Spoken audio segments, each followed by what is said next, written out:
They're everywhere. They're in our homes, they're in our holidays, they're at our work. You run into them when you least suspect it. I'm talking about leaders. My name is Imran Haq, and welcome to The Voice of a Leader, the series where I interview high-achieving leaders and find out just how they got to where they are.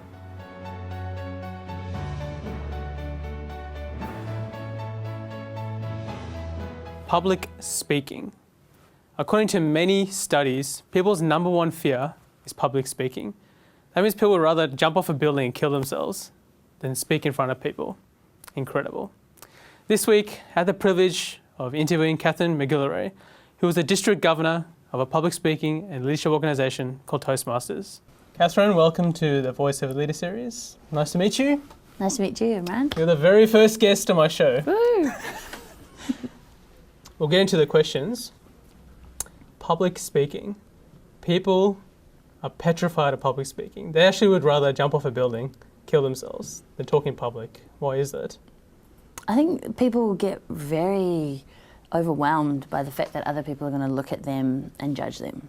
And I don't think anyone wants to be judged in life. Sure. But when you're the one person standing in front of a group of people and all eyes are on you, I think the pressure builds up so much that our anxiety level heightens, our hands get sweaty, some people's legs shake. That's true.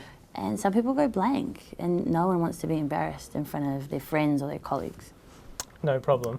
Now, you're born and brought up in New Zealand, and so you went to primary school, middle school, and high school, since there's 3 levels in New Zealand.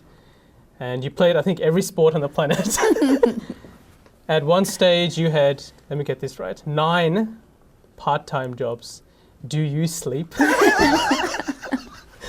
I think it was part of the component of who I am. Right. I love being busy, and I was studying as well at the same time. Oh my gosh. So that was a really, really good example of being able to juggle, your life, and I might have nannied some children that were homeschooled in the morning. Oh wow. Cleaned a house, and then gone and worked at a gym in the evening. So it was, some days with 3 of those jobs I could knock them out in one day. But Did you want to be an investment banker someday? Yeah, I know. I think that should have been what my career should have ended up Very being. nice. Excellent. So you went to Victoria University, do your studies there, and you won a radio contest, and you went to London. Now tell me, I've got to hear about this. Yeah, that was Tell me about that. amazing. So it was over 5 days. They interviewed 5 people in 5 main cities, and one person was able to go through from each main city.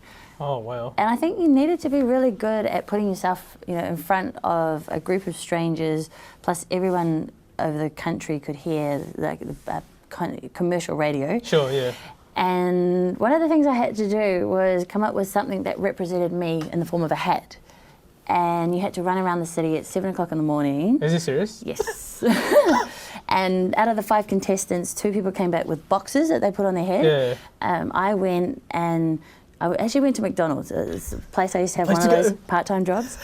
And I thought that they would have like the party hats that you could get for the kids' parties. But this one was in the city and they didn't have that. So I ended up going to a shop that sold a big flower and a piece of string.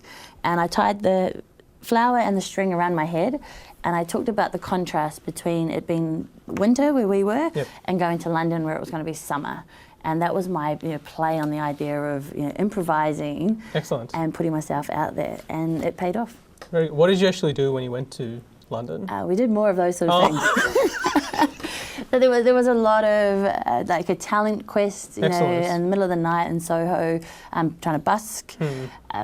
We had other challenges, and each day they were on the radio, played back. So obviously nighttime, so that there was in the morning show, and it was just a lot of fun, sort of like scavenger hunts and things like that. Very good. Now, you joined an organisation called Toastmasters, and you became involved very deeply, very quickly. Now, before I go into, and you became a district governor, also. Yes. Yep. Now, before I go into that role, I have to ask this.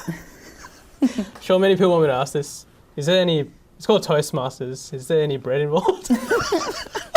I have to ask. No, there's no bread. No bread. Why should people go to the meeting? I don't know why people always associate it with toast, but the meetings are fantastic. It's, I think, one of the places where I've really developed my confidence in public speaking, but also leadership skills as well. And they have a really set structure with a clear goal in mind for you to reach. And I think a lot of people don't have goals in their life, and if they do, they haven't really set a firm time frame, made them a SMART goal. And Toastmasters seems to do that for you. If you want to commit to the program, you seem to be able to get a lot more out of it than you expect. How many clubs are there? How does a typical meeting run? Yeah, so in Melbourne, there's just over 100 clubs. 100, yep. So corporate clubs, and also in most local suburbs and communities. A normal meeting usually runs for about 2 hours, and you have a component where you do a warm-up, so everyone gets a chance to introduce themselves. You have impromptu speaking. Like on the spot? On the spot, which can be really confronting because you have 10 seconds to prepare an answer. Oh my gosh. And you'll speak for 2 minutes. Then you have prepared speeches from the manuals that I was talking about. So you've got more time to practice and rehearse, and obviously try and remember your speech so that you succeed when you deliver it. And then everyone's evaluated. I think so everyone gets feedback. Everyone gets feedback. Excellent. Because I know in the workplace, you usually end up with someone just saying, yeah, good job. That's right. And you don't know what that means. Whereas in Toastmasters, you get feedback which tells you specifically what you've done well, but also you get feedback on how to improve for the next time. And I think that's where I've really developed both my speaking and leadership skills. Excellent. So from joining Toastmasters, how did that lead to you being a district governor? Yeah, so not sure Sounds if you very big. know what a district governor is. I don't know what it is, tell me. It's basically the CEO of Toastmasters for a region. So for me, it was the state of Victoria, Tasmania and South Australia. Oh, it's broken up. Yep. And there were 3,500 members that we look after. And for me, that role came about by being given opportunities. So by joining the organisation at the very bottom as a beginner, I was given opportunities through evaluating other people and speaking to then start managing like a club as a president and moving on. And I think the key part of growing as a leader is having mentors. So someone that's done the role before you and encourages you and supports you and makes you believe in yourself. Excellent. How long was the role for? It's a 1-year term. Excellent. But to progress towards that, you're looking at a few years as you build up your skills and move into the levels that get you into the experience to get you into that top position. And obviously that would involve a lot of public speaking. I think so. Excellent. So if you're rough before, then you'd be very proficient after doing it. Definitely 1 year. Yeah, it's an amazing opportunity. And it's one of those things that you don't often get in life, to lead such a large group of people. To be the head of an organisation which helps people is also really rewarding. And I feel that people really want to support you. They want to make sure that you do your best and you're wanting to do your best for everyone else. And so it's sort of a really positive cycle that you rotate through. Very good. Now, as you know, a lot of people are petrified with speaking in public. What's 3 points you would tell anyone out there on how to overcome it? Definitely preparation. That's probably the key part of giving yourself the confidence that you know your topic. 2 other points would be to practice. And whether that's in front of someone, your partner, or people often say they practice in front of their cat or their dog. But getting some feedback from someone and getting a practice. How does your voice sound? How do you stand? What are your feet doing? What are your hands doing? I think that's really valuable as well. So making sure you're prepared and then obviously practicing. And then I like to visualise. So imagine what the room will look like. Who's your audience? Making sure that if you're talking to people on a scientific nature, that you're delivering it to what their expectations are. If it's more, say, a wedding speech, you want to make it more lighthearted and throw some jokes into there. So making sure you visualise what the audience will be like, the space, and then tailoring your speech to match that. I'm guessing joining Toastmasters will help as well. Absolutely. I'm surprised you didn't tell me that before. No, it has to help because you're getting feedback from maybe 20 people in a room can give you ideas if you ask them, and if you're willing and open to hear their advice. They also pat you on the shoulder as well, pat you on the back and say. People like that. Yeah. I think they always make sure that you feel that you've done a good job because we know how tough it is to just stand up and speak.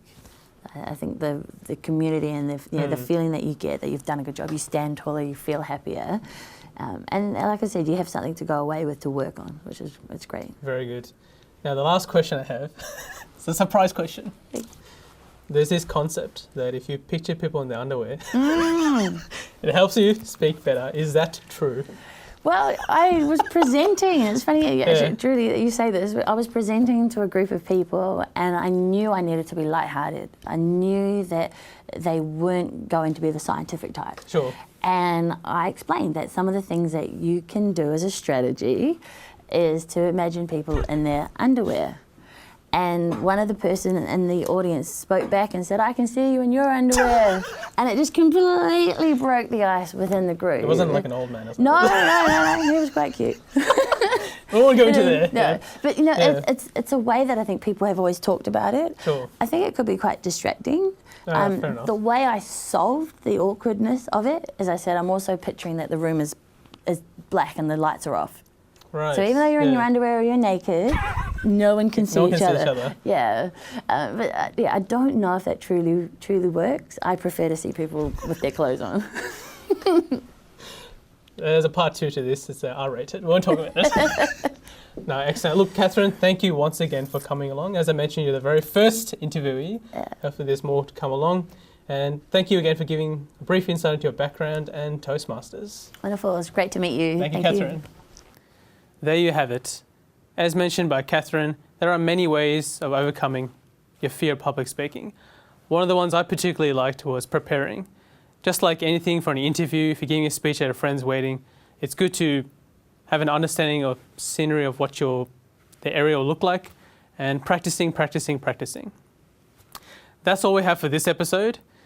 If you or someone you know is a high-achieving leader and would like to have an interview with me, please visit my website, thevoiceoverleader.org, or my YouTube's channel, The Voice of a Leader. Answer the 3 questions that are there, and send an email to thevoiceoverleader@gmail.com. Alternatively, if you have any other questions or feedback about the series, please send me an email, or you can write on the blog, which is also on my website. That's all for now. Until next time, goodbye.